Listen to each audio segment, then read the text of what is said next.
Hey everyone, thanks for tuning in today on this Friday afternoon right before the end of the play-in tournament. I'm Yossi Goslin, NBA salary cap analyst. You can find all my videos on YouTube. Been doing a lot of these off-season previews with guests, and here's the audio form on Spotify and Apple. And you can also subscribe to my newsletter on Substack, which called Third Apron, has a lot more in-depth salary cap type content, and see all my salary cap data on Cap Sheets.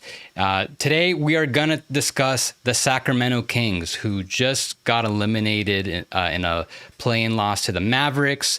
That game got away as early as about the second quarter, so ends what was considered somewhat of a miserable season, not the most by a lot of other team standards that happened this year. And a lot has happened. Just a quick summary of what, a lot has happened after hovering at around 500 to start the season. They went on a 5-game losing skid, led to the firing of Mike Brown, led De'Aaron Fox to lose confidence in the organization. He asked for a trade. They get 3 firsts and Levine for him, and they lose in the play-in for the second year in a row.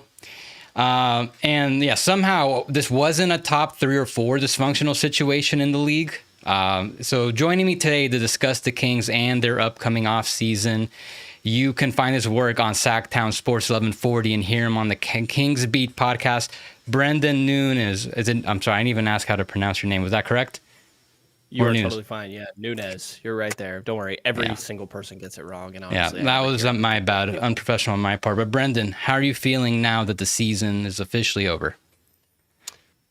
Doing all right. I think that you outlined it pretty well. It was a hectic, chaotic season for the Kings. And honestly, I think they're pretty fortunate that the Dallas Mavericks and Philadelphia 76ers and Phoenix Suns had just completely disaster of seasons, because the Kings somehow managed to stay out of the national spotlight when it comes to negativity around the NBA. And unfortunately, I think that they kind of deserve it more than they got, but that's come to light a little bit more so ever since their play-in loss, letting Dallas, one of those ultimately extremely embarrassing teams, outscore you 44-19 in the second quarter of your play-in game that ends up ending your season. So an interesting year to cover, to say the least. Appreciate you having me on, though. Yeah, so I would say it's clearly Dallas number 1. And then, 2 and 3 can save combination Phoenix, Philly. Then I kind of have to say New Orleans probably a little more, just like they didn't even have a chance to start the season.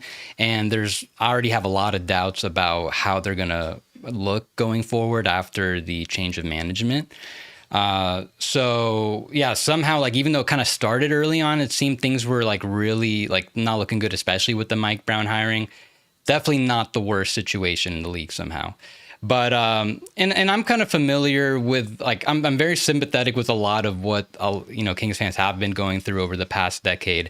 My roommate Adam in college, he was that we lived together. He's a Kings fan, still is to this day.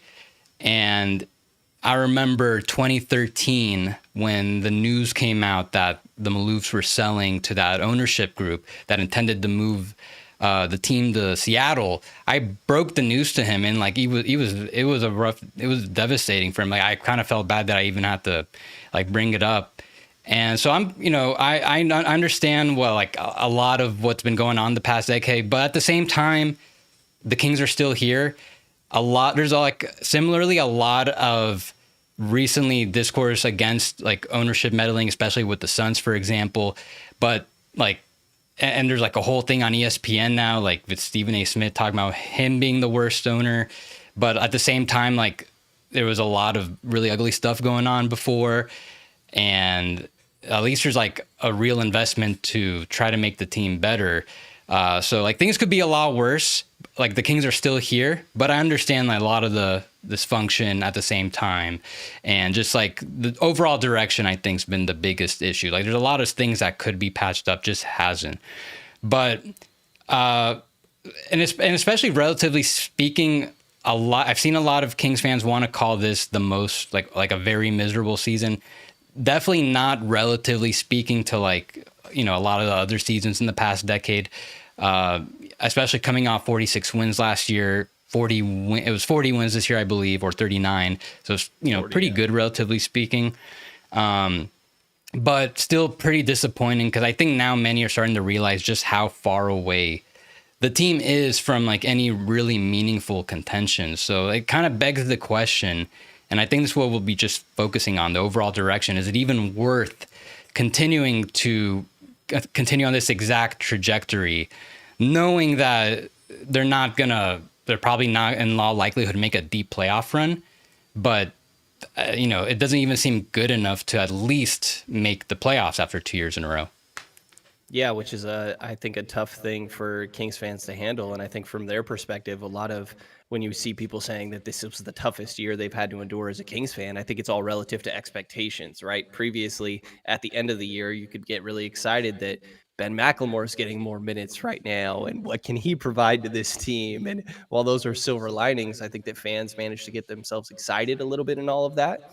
And there were expectations that this team had. They won 48 games in that original Beam Team year when Mike Brown was first hired. They uh, added Keegan Murray in the draft, added Malik Monk in free agency, traded for Kevin Huerter.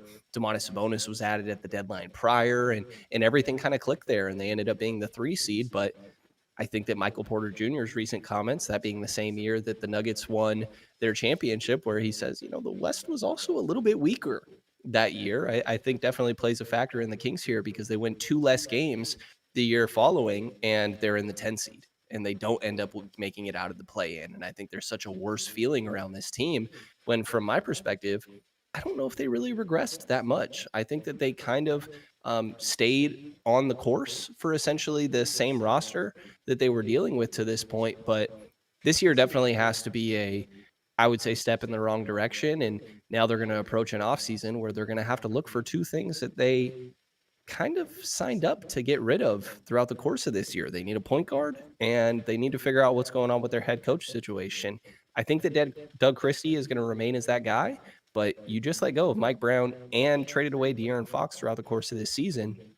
And now those are your 2 biggest question marks. So I think that's where a lot of the frustration stems from as they try to figure out how you even continue to navigate from this point. People are quick to be like, why would you pair Zach LaVine and DeMar DeRozan together after what we saw in Chicago? I don't think that was their plan at all. I think it was more so, all right, we feel like we have to move on from De'Aaron Fox. Ownership has been known to really like Zach LaVine, and they leaned in that direction, and DeMar DeRozan just kind of happened to already be on the roster at the point. I don't know if that's going to be the case moving into next season, but definitely a very weird year with how this all managed to play out, and I think it hurts a little bit when you're looking for the 2 things that you just let go of throughout the course of this season. Yeah, so I'll touch on the first thing you brought up, 2023. Definitely a weird year in the West. And I never fully bought in that the Kings would. I thought they'd beat the Warriors in the first round. I was pretty confident in that, but that was kind of like the full extent. So I never really fully believed that they were going, this team was really going to was really going that far with this core. And just the story with them the past decade or so has just been the desire to get into the playoffs, especially in recent years, having been approaching 15, 16 years, not making it. And I think that's often led to a lot of short-term decisions that have backfired.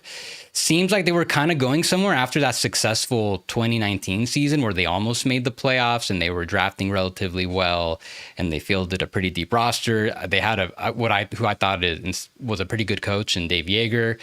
And then it just kind of slowly unraveled. They missed the playoffs for the next 3 years. And generally, it's a pretty long time to be out of the playoffs. Most teams, especially smaller market ones, don't want to be out of the playoffs in a rebuilding situation more than that. And so, it kind of made sense that by 2022, 2023, when they made the Sabonis trade, I understood by then, okay, enough's enough. Let's just kind of make a step towards something. But now this group's hit another low, and we've already seen some significant changes. So then you're leading to, you're kind of leading to then what can the overall direction be? So Monte McNair is no longer with the Kings per a mutual parting of ways right after the loss. And they already went in and hired Scott Perry, who In his brief tenure, about 3 months with the Kings, I actually really liked what he did. But a small sample size, but like mostly, especially with the draft, I liked what he did in that very short amount of time. So what do you make of the change, and do you think it could signal an overall change in direction, even for like a small amount of time? I think it definitely signifies some sense of change that's likely to come with the core of this team, because obviously a lot of it was built by Monty McNair and Wes Wilcox and in the previous front office. But I do have my concerns of how this process laid out when it came to their hiring. And I think that Doug Christie is going to remain in this job, and that is part of this conversation. But the fact that, the mutual parting, I think partially has to do with the fact that Monty McNair essentially lost control of this team when it comes to what the front office was, or excuse me, the ownership was willing to let him do really months ago. And it even goes back to the De'Aaron Fox trade, because I think it's an obvious question of, well, if you lost confidence in this guy, why did you let him trade your franchise player? And The Athletic drops an article that says, well, Monty never even really wanted to trade for Zach LaVine in the first place, which makes you think it's more of a Vivek Ranadive move. He also, under Vlade Divac's general management at the time, they offered a restricted free agency contract to Zach LaVine, which he eventually matched and ended up going to the Chicago Bulls. So clearly, there has been an affinity for Zach LaVine's talents within the organization for a while that spanned across multiple front offices, meaning that it clearly points to ownership. And so I have concerns about the process of how all this happened, and how much, honestly, that Vivek is kind of choosing guys that he feels like he can very much be in the ear of. And there's moments where it feels like he's hiring a top advisor when he's really the general manager of this team. And that's something that needs to, I think, be smoothed out a little bit. But even in the Monty McNair years, right? Very quickly, they end up making the postseason, snapping their 16-year drought that was kind of a infamous highlight of the league for a little while there. I think when you first bring in a front office, it's easier to have a little bit of trust in those guys. And I think that we could see 1 to 2 years where Scott Perry is really implementing what his vision is for this team and having freedom to do so. It's when the people above you start to have questions about that and maybe be controlling it a little bit more, is where I start to grow a little bit of concern. So I've heard nothing but good things about Scott Perry and what he could provide, the relationships that he has throughout the entire league, whether that be with players, other general managers, all coaches, really all of the above. But there is the reality of, as many people know, there is a sense of Vivek having his hands sort of all over these things. And ownership, I think, in any organization, obviously is supposed to have a say. They are the ones paying for all of this, but I think it is up to an extent. Very much so. You hired this guy because you believed in him, then maybe let him see his vision out, would be my argument. And I have some slight concerns if that is going to be the case, especially if Doug Christie is the head coach, like we very much seem to be moving towards here, as the way that he came into that role was a little bit of a doozy, I guess we could say, as well. So I'm optimistic about what Perry can provide to this team, but you have that cloud hanging over your head of how much are they, meaning front office and coaching staff, really the ones that are allowed to make the decisions here. So to your first part, and you could correct me if I'm getting some of the facts and the reporting wrong, but it does seem like over the past year they were slowly tuning out McNair. You mentioned the LaVine trade, didn't want to do that, and then like how he didn't necessarily want to do that version of the Fox trade. Didn't want to fire Mike Brown. I'm pretty sure he also didn't want to bring in DeRozan. Is that also not necessarily him? So. So if the plan was to eventually, get him to, want to leave, then that's one way to do it. Not necessarily that was the plan, but it did seem like over time these weren't necessarily aligned with a lot of the moves he was doing earlier. It feels like early on they really let him cook. And after a while it's not comfortable to work under that when you don't have full control, or you don't really have the influence you used to have. So you mentioned how early on, there could be, they could let the new regime have a little more influence, a little more leeway early on. And so I am kind of optimistic that he will, at least in the beginning, Perry will have like some juice to do whatever, not necessarily everything, but like to kind of influence the direction a little bit and maybe decide like on some of the moves as far as this year. And one of the things that makes me a little more optimistic is you shared a clip yesterday, an old clip from 2 years ago when he was talking about the Kings situation and like about the idea of bringing in Zach LaVine, and he pretty much encapsulated the type of player LaVine is, like a great scorer, but not necessarily a super impactful guy, especially on the salary he's making, which to me seems to bring some type of awareness that, yeah, like this team isn't necessarily in an amazing spot. It's not necessarily going somewhere. At the same time, there's a very good chance that McNair also saw things that way, but just couldn't really do too much about it. So hopefully, at least early on, he will have some juice and could make some necessary steps to, like, what I think they need to do to take somewhat of a step back. So after, and especially after missing 2 playoffs in a row, I do think there will be some sort of an openness from the top to do some sort of a retool, trade some players, just shift some core pieces around, maybe focus on getting a high pick in 2026. I don't know if they'll go that far. And then ultimately just kind of try to get back into it in 2027. I highly doubt they'll enter a full-on rebuild just because they've never really wanted to commit to that for multiple years.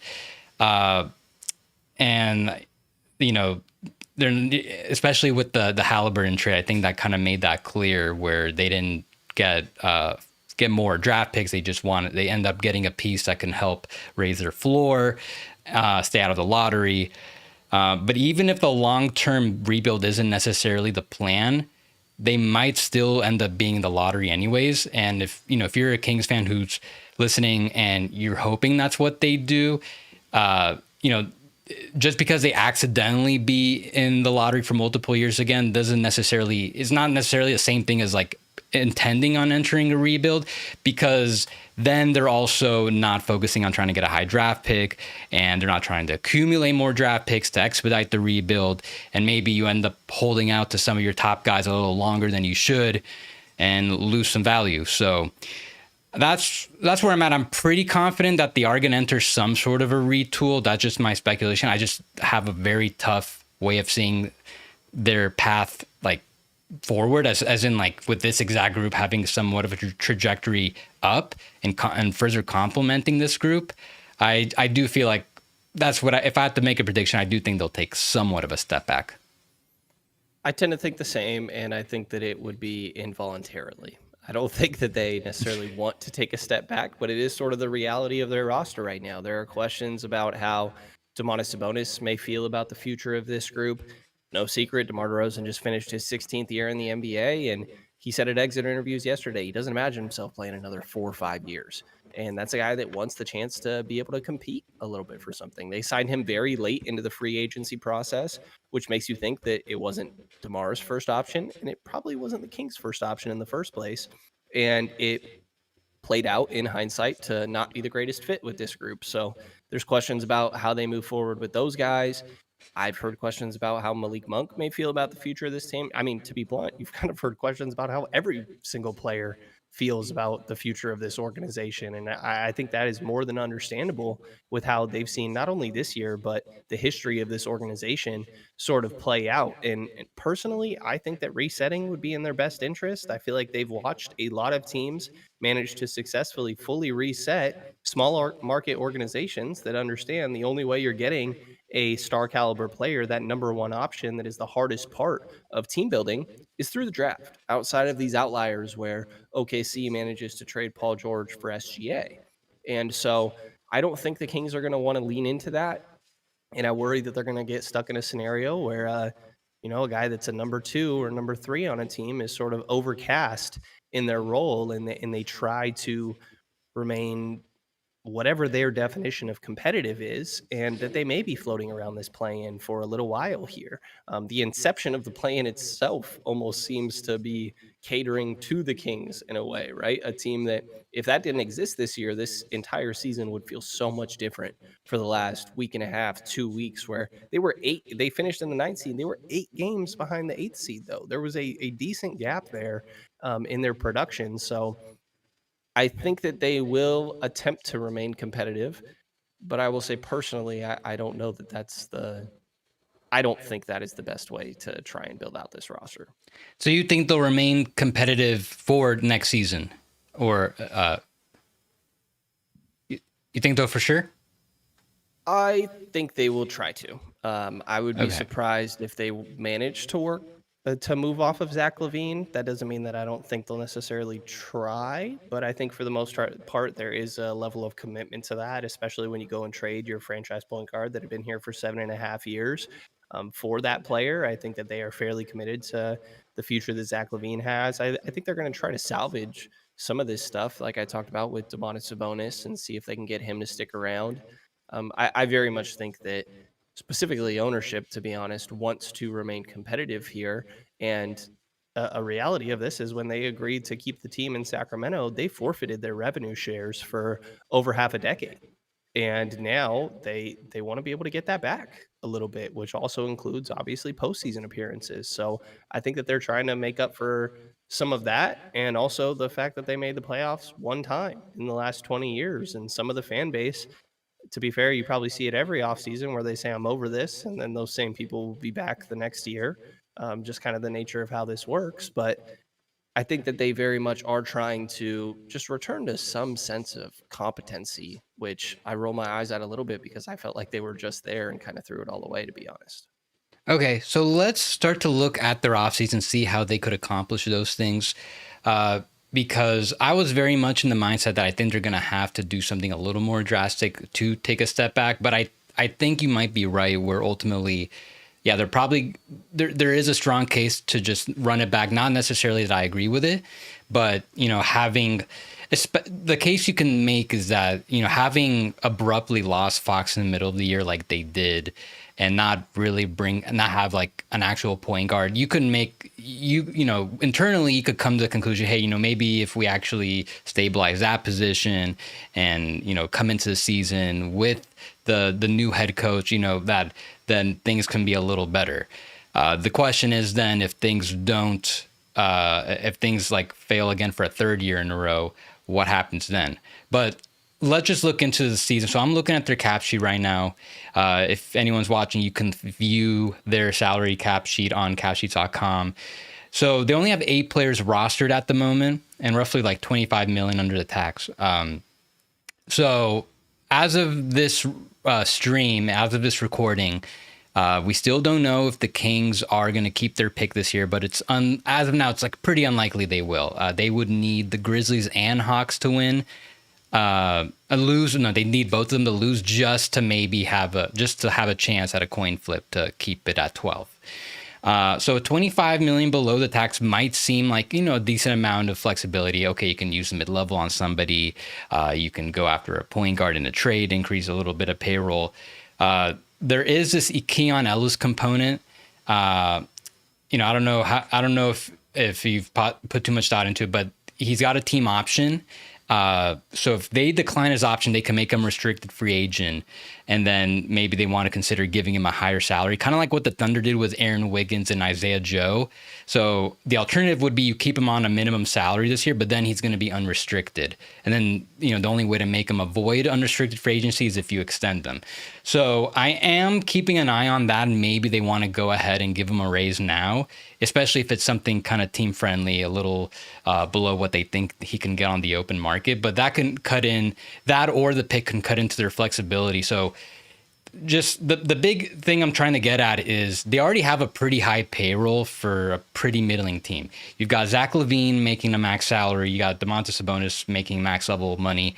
Even if they kept De'Aaron Fox, this was one of the bigger issues I've always had with the construction, is that you've got two, assuming they kept Fox, guys that are, in my mind, outside the top 25 making max level money. You still have Keegan Murray. He's about to get paid. Like, you're kind of entering almost like what the Wolves were facing last year before trading Cat. That ultimately led to the trade of Cat with this high payroll situation. And this was always going to be a problem with team building. So ultimately, just looking at the money, I understand the urge to just continue on and just kind of retool and run it back. But whether it's this season, I do, or maybe the next, I just do feel some type of change is going to have to come at the top, especially when what I feel like the inevitable is that they just kind of have like another result kind of like this. So in case they do decide to make some type of step back or even just like significant change to better improve the roster, do you have any ideas that have come to your mind? I know it's still pretty early, but anything you've kind of had in your mind as far as what that could be? Yeah, I mean, I think they definitely need a point guard. I think that DeMar DeRozan is going to be floated around, and obviously, if you're trying to make an improvement, that's going to mean that you're going to have to include draft capital in this as well. The Kings in that De'Aaron Fox trade did get the 2027 San Antonio Spurs unprotected pick, and they also got a Minnesota 2031 unprotected pick. I would say the latter is probably more of the intriguing asset between the two, but they definitely need a point guard. And, there's a lot of Trae Young talk around the league. LaMelo Ball is a guy that Scott Perry has publicly sort of complimented a little bit before.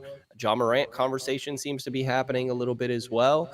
So I think they're going to explore a lot of that. I expect them to remain aggressive in the trade market with guys like I mentioned, DeMar DeRozan. I think that there's a decent chance that Domantas Sabonis is unsure of how he feels about this future, and if he decides to go in a different direction, then it's TBD how the rest of the league may feel about that contract necessarily. But again, attaching draft capital, I think, gives you some flexibility on what you may be able to acquire there in a deal. But they were interested in Kevin Durant at the deadline. I think that they tried to make that happen. It wouldn't surprise me if we return to that conversation.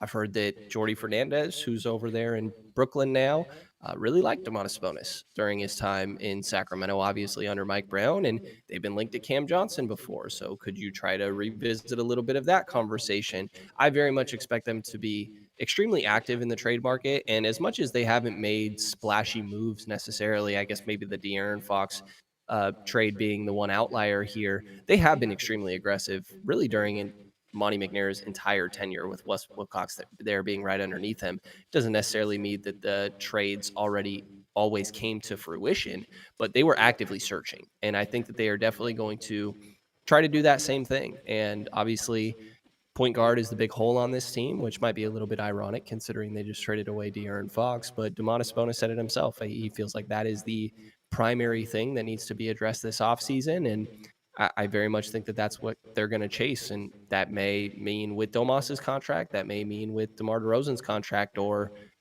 they try to find some middle ground here where like Tyus Jones, but we also saw Phoenix needed a point guard this last offseason. They got Tyus Jones, and that didn't exactly solve their problem, even if that wasn't the lone problem, obviously, with the Suns team throughout the course of this year. So I think they're going to go big fish hunting and try to rework the top of this roster.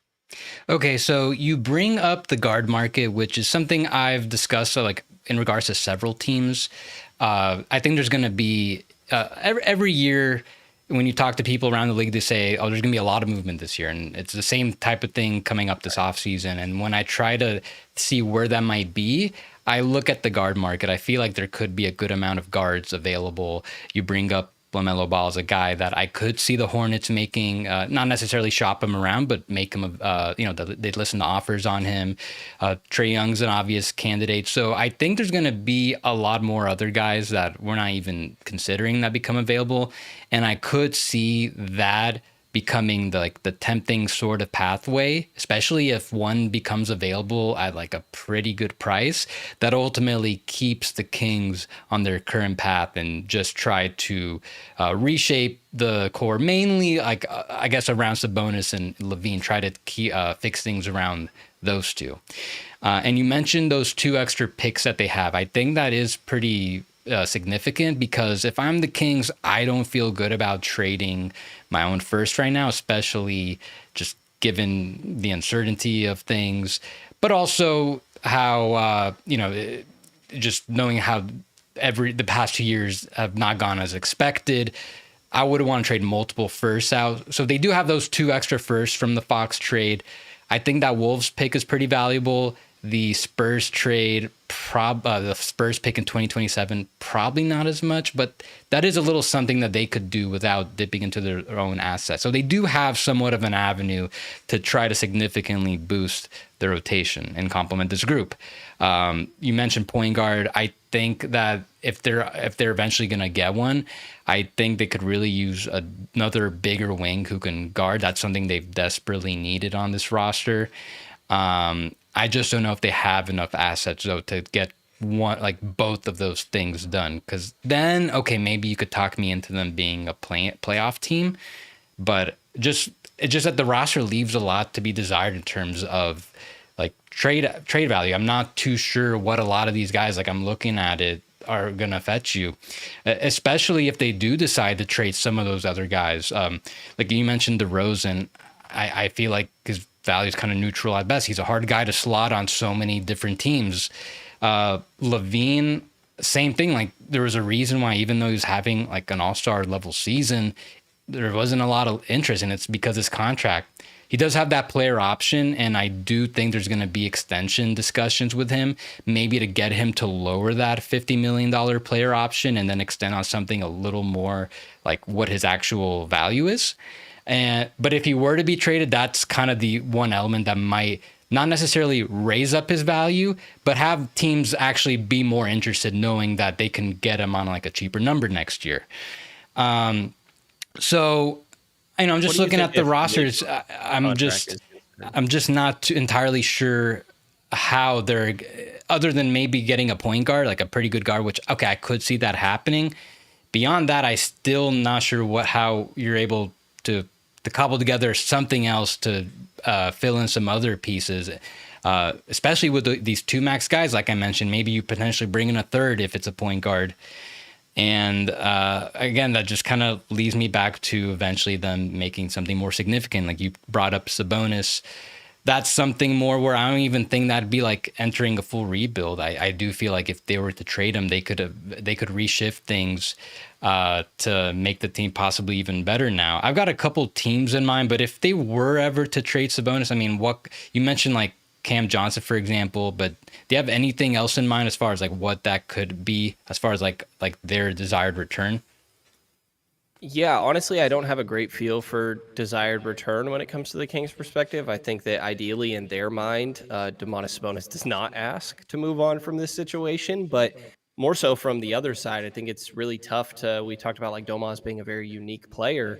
It's tough to figure out an ideal fit for him, and I heard last offseason before they acquired Isaiah Hartenstein that OKC was fairly interested in Domantas Sabonis. They have an interesting situation, obviously, with some of those young guys still being on rookie contracts.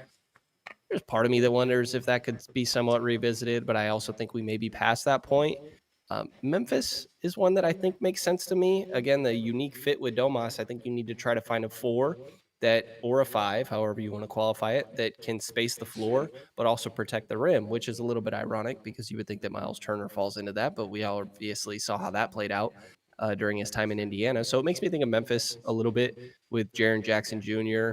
And clearly the need for wings that this team has. I think that Memphis has some intriguing options in that aspect. Salary matching may be a little bit more complicated when it comes to the Grizzlies, obviously, but honestly, I think ideally from the Kings' perspective, they're not losing out on Domantas Sabonis. So we're not at the point where we're necessarily hearing things on what their ideal return is because they essentially committed to him and Doug Christie seemingly as a bit of a tandem when they decided to move on from Mike Brown, which obviously eventually led to the decision that De'Aaron Fox decided I probably would rather be somewhere else here as they explored the trade market for him. So it's extremely tough to try to figure out where Domas fits. But I think an interesting aspect of this is like Malik Monk doesn't seem to be talked about very much. And he expressed that he wants to remain in Sacramento. But I've heard some other things that he may have questions about the future of this organization as well. And he's one of the guys I look at of like, hey, this deal might not be looked at as horrible throughout the rest of the league, and maybe you can work something in with that as well. Keegan Murray, a guy that they have not wanted to move off of for a little while now, and a new front office coming in that's not the same people that obviously selected him at number 4 in the lottery there. Maybe that looks a little bit different. Evan Carter, their most recent draft pick. So to bring it back around to your initial question, I don't have the greatest feel for what they may want in return for Domas, but I think that's mainly because they are hoping that Domas will not want to move on from this team. Yeah, I'm with you where I couldn't really figure out what it is exactly the Kings would look for. All I could really do is kind of identify some situations that make sense. And ultimately, I think you're right that they're not going to move him unless he specifically wants to be moved. He just raises their floor to this play-in level that they're just comfortable at least being in.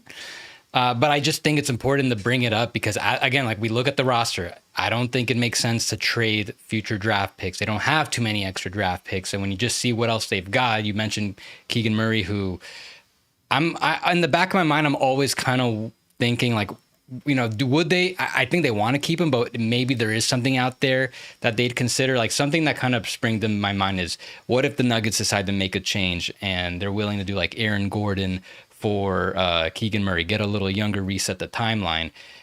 I could see the Kings looking at that and thinking, we've got like a worse version of Jokic and Sabonis, but this is like exactly the type of player we've needed. It might take a while for Keegan to eventually get there. I kind of think that there might be something they would eventually do with Keegan just by virtue of how they surprisingly traded Halliburton and got Sabonis. I don't necessarily think that's like that's just like some hypothetical that came to my mind. I've been like gotten too into like how good that is for which team, but I just think it's worth mentioning because that it could be something that they go to, especially with his extension coming up. He's extension eligible this summer, but it just, like Sabonis really has the most value. Even, he's a very polarizing player. And despite that, like I'm lower than consensus on him, I still think like he's going to have a lot of value. I feel like there's going to be teams that would highly value his floor raising.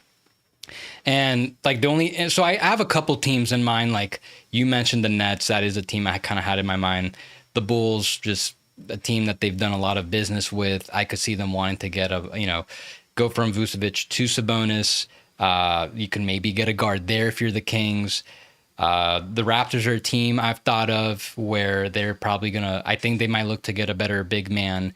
There could be something there. And then also the Pelicans, just because it seems like they're going to want to make some type of significant change, or some reporting that they might make Zion available.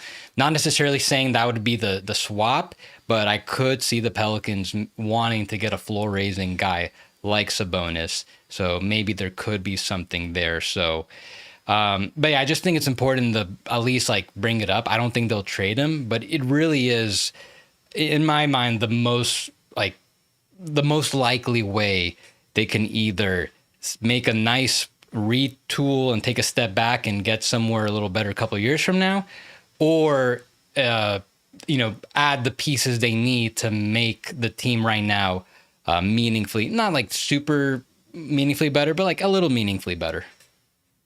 I tend to think the same thing. You mentioned Domas being an extremely polarizing player. I honestly side more on the I have questions aspect of all that as well.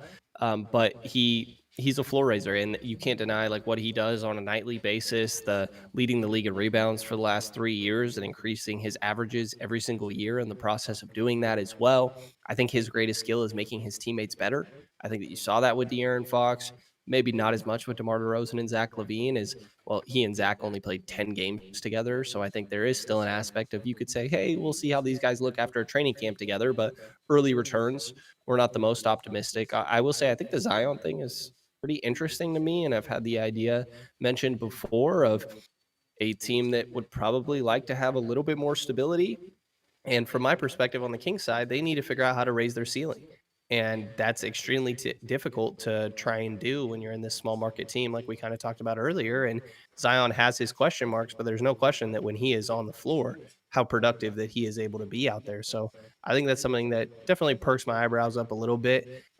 And it's definitely tough to gauge sort of the market that we'd be potentially talking about here for, ironically, a guy that's been all NBA the last 2 seasons. I don't necessarily expect that to happen this year, but he produces. I think just there's an aspect in my mind of opportunity cost here, right? Where Jokic and Embiid Embiid health as a factor, obviously, but how much that those guys are just top of the top and deserve max contracts. And then you reach that next tier of centers, right, where it's Karl Anthony Towns, Bam Adebayo, Domantas Sabonis, where you're like, hey, do we want to build our team around max money centers who are more fringe rather than yearly all stars necessarily? And so I think that that's a reasonable question when it comes to the roster construction of this team. Is they don't have a point guard, and they somehow also don't have very much wing depth. So if you can sort of rework some of the finances that you're committing to that big man spot, and they just traded for Jonas Valanciunas this year, I think that you would have more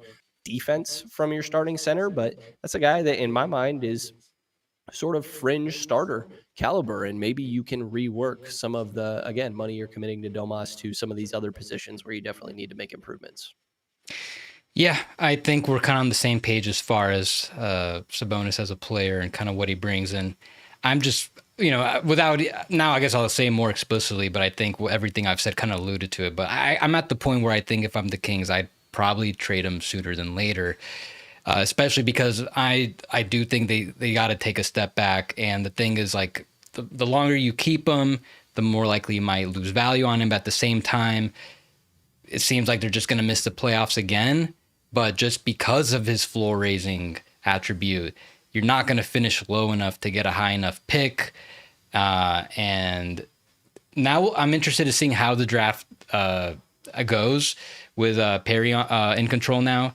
McNair has definitely had a type, just wanting like defensive minded guards at the top of the draft, which I think raised an interesting discussion of like where maybe that type of player type should go, maybe not that early. So I am a little more optimistic, though, than you are. I think that a retool will happen at some point. I guess it's more so like, will it be on purpose or by accident, right? Like you alluded to earlier. Yeah, I would definitely say the same. I definitely think that is the way that they should go, if you were asking my opinion, but more so what I think the organization is okay with, maybe a little bit of a different answer. Again, this is a team that's made the playoffs once in the last 20 years, and I think they want to, get the monkey off their back of where they're the Kings. They're kind of the joke of the NBA, and they're trying to scrap that best they can, and they did that a little bit over these last couple years, but now you're falling back into it a little bit. So, yeah, like you said, I think that we are on the same page with the ideal way to go about this. And maybe they involuntarily will, to your point, end up in a position where they do have their draft pick next year, but it's top 10 protected if it does not convey in the top 12 this year, top 10 protected next year before it would turn into 2 seconds. That's from the Kevin Huerter trade that happened a handful of years ago, 3 years ago now, I believe, in the original Beam Team season here. But it's I also agree with your logic of maybe they shouldn't trade their own for future draft capital given the circumstances of their current team. But I don't think it's out of question with how much that they do want to put together a respectable team, really, as they move forward here in these recent coming years. Yeah, definitely a lot of just uncertainty. But again, I like Scott Perry a lot. Even though it's like a very small sample size, I really like what he said in that little clip. Again, even though it's just one clip, so I am pretty optimistic. At least the first year, at least this year, while he's back and new, I feel like he might have enough juice to, get them at least in a better place than they are right now. But Brenden, that's about everything I've got. Thanks for coming on. Do you have anything coming up in the pipeline we should be expecting? Yeah, appreciate you having me on, man. Always glad to do this. Thanks for reaching out, and you can check out any sort of work at sactownsports.com. I'm sure that I'm going to have exit interview articles coming out there as well, and I'm digging a little bit to try and make sense of all the chaos that went on throughout this season. So maybe it's irresponsible of me, but I'll tease that potentially I'm going to try to provide a little bit of clarity on everything that's going on here, but only so many people are willing to talk. So it's been a tough process. And a very, very chaotic season. So appreciate you having me on, man. No, of course, man. And we'll be looking forward to those. Thanks everyone for watching. You can, again, follow all my videos on YouTube and under my name on Spotify, Apple as well. You can follow me on Twitter and Blue Sky for some salary cap and transaction just stuff as they happen. Subscribe to Third Apron and check out capsheets.com. There's going to be a lot of updates as we get closer to the off season. And I'll be back next week to do a couple more of these. I'll cover a couple more teams and be on the lookout for some more off-season previews. Have a good weekend, everyone.